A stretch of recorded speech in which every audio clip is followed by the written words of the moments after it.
Hello दोस्तों। आज हम बात करेंगे 11th क्लास की एनसीईआरटी का चैप्टर नंबर 1। और ये सीरीज़ लगातार चलेगी। हम पहले चैप्टर 1 से शुरुआत करते हैं, फिर उसके बाद हम नेक्स्ट चैप्टर, और इस तरीके से हम पूरी एनसीईआरटी को कवर करेंगे। ठीक है। तो क्योंकि एनसीईआरटी ने सबसे पहला चैप्टर रखा है some basic concept of chemistry, क्योंकि केमिस्ट्री को समझने के लिए सबसे पहले उसके हमें बेसिक कॉन्सेप्ट पता होना चाहिए। तो सबसे पहला टॉपिक है नेचर ऑफ मैटर। इसमें क्या है नेचर ऑफ मैटर में, कि हमें ये समझना है कि मैटर किसे कहते हैं। तो सबसे पहले हम बात करते हैं डेफिनेशन की। एनीथिंग विच है mass and occupy space is called matter.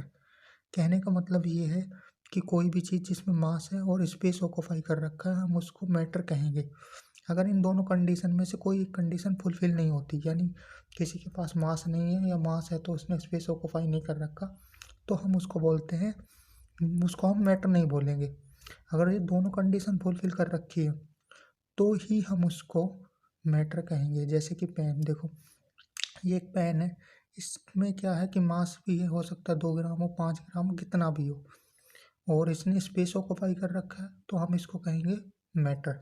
जैसे कि पेन है, बुक है, यानी कहने का मतलब है जो भी चीज़ हमें दिखती है जिसमें मास है और स्पेस तो ऑक्यूपाई कर रखा है इसीलिए दिख रही है, तो हम उसको कहेंगे नेचर, उसको कहेंगे मैटर। ठीक है। तो ये नेचर ऑफ मैटर था।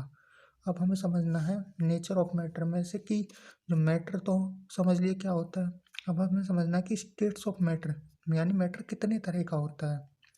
तो जनरली केमिस्ट्री में मैटर को 3 पार्ट्स में डिवाइड करते हैं। सबसे पहला पार्ट है सॉलिड, फिर है लिक्विड, फिर है गैस। ठीक है। अब हमें समझना है कि किस चीज़ को हम सॉलिड कहेंगे, किस चीज़ को हम लिक्विड कहेंगे और किस चीज़ को हम गैस कहेंगे। तो सबसे पहले स्टार्ट करते हैं हम सॉलिड। सॉलिड क्या होता है, देखो सबसे पहले हम डेफिनेशन पे बात करते हैं। सॉलिड में क्या होता है, जो particle are arranged very closely and there is no free movement of particle. यानी जो सॉलिड होते हैं उसके जो पार्टिकल्स में हम बात करते हैं, जैसे कि ये सॉलिड के पार्टिकल हैं। ठीक है। ये इतनी क्लोजली अरेंज्ड है कि इनके बीच में कोई फ्री मूवमेंट नहीं होता। फ्री मूवमेंट नहीं होता तो कहने का मतलब है ये बहुत ज़्यादा रिजिड है, एक दूसरे से बहुत ज़्यादा फोर्स ऑफ अट्रैक्शन से जुड़े हुए हैं।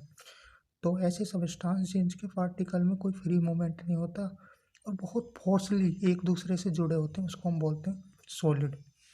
एग्जाम्पल हम जैसे ले सकते हैं, पत्थर है, स्टोन, पेन है, ये सॉलिड। सॉलिड का जो मेन प्रॉपर्टी होती है वो क्या होता है, इनका डेफिनेट वॉल्यूम होता है, यानी वॉल्यूम चेंज नहीं होता है बिना एक्सटर्नल कंडीशन के। यानी जैसे पेन है, इसका वॉल्यूम निश्चित रहेगा, कुछ भी हो पर निश्चित रहेगा। डेफिनिट शेप, यानी एक शेप भी निश्चित, अगर ये लंबाई में है तो ये लंबा ही रहेगा, जैसे पेपर है। और कुछ भी चीज़ जिसका शेप और वॉल्यूम सेम रहे उसको हम बोलते हैं सॉलिड। तो सॉलिड की ये डेफिनेशन थी। अब हम बात करते हैं लिक्विड की। तो लिक्विड क्या होता है, देखिए सेकंड पार्ट है लिक्विड। तो लिक्विड की सबसे पहले हम डेफिनेशन को समझते हैं, और ये डेफिनेशन आप ऐसे ही लिख सकते हो एग्जाम में, क्योंकि ये डेफिनेशन हमने एनसीईआरटी से ली है। ठीक है। तो सबसे पहले हम बात करते हैं डेफिनेशन पे। Particle are bound to close each other what they can move around. चलो अब बात करते हैं कि एग्जैक्टली इस डेफिनेशन ने क्या कहा है।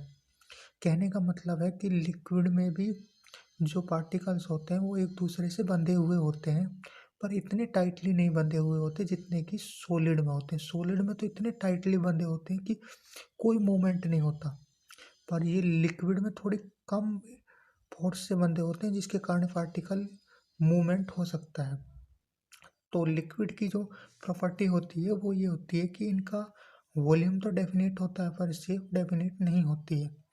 जैसे कि वाटर, वाटर का क्या होता है कि हम वाटर को अगर एक गिलास में ले लेंगे तो गिलास की शेप ऑक्यूपाई कर लेगा, बोतल में ले लेंगे तो बोतल की शेप ऑक्यूपाई कर लेगा, पर उसका वॉल्यूम फिक्स होता है।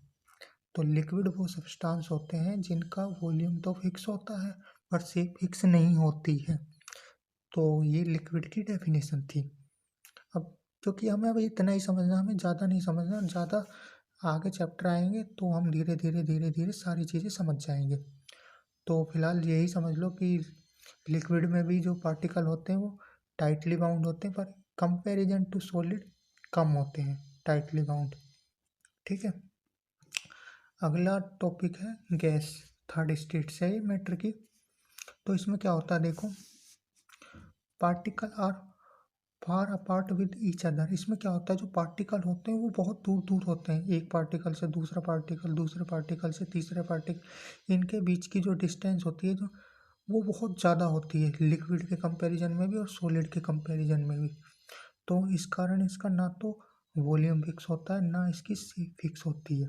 तो गैस वो सब्सटेंस होते हैं जिसका ना तो वॉल्यूम फिक्स होता है ना शेप फिक्स होती है। जैसे कि बात करते हैं सीएनजी गैस, ठीक है, एयर है, कुछ भी ऐसी चीज़ जिसका ना तो वॉल्यूम फिक्स है ना शेप फिक्स है। जैसे कि सिलेंडर में कोई गैस भरी हुई है, ठीक है, अगर हम उस सिलेंडर को खोल दें तो हमें पता नहीं लगेगा गैस कहाँ गई। कहने का मतलब ये है कि ये इसका जो वॉल्यूम होता है वो इनडेफिनेट होता है, अनंत होता है, बहुत ज़्यादा, यानी हद से ज़्यादा, जिसकी कोई लिमिट नहीं होती। ये एक पार्टिकल यहाँ, दूसरा पार्टिकल यहाँ, तीसरा पार्टिकल यहाँ, तो वॉल्यूम इसका इनडेफिनेट होता है और ना इसकी कोई शेप फिक्स होती है। और इनका जो पार्टिकल होते हैं वो बहुत ही कम फोर्स के साथ बाउंड होती है, यानी कहने का मतलब है लगभग फोर्स होता ही नहीं इन पार्टिकल्स के बीच में। तो ये था, तो आज के लिए इतना ही। अगली वीडियो में बात करेंगे अगले टॉपिक के साथ और हम पूरी एनसीईआरटी कवर करेंगे इसमें। और इसमें आप नोट्स की, इन सारी चीज़ों को भी आप नोट्स के तरह लिखते जाना और बार बार रिवाइज करना, चीज़ें आपके समझ में आ जाएगी।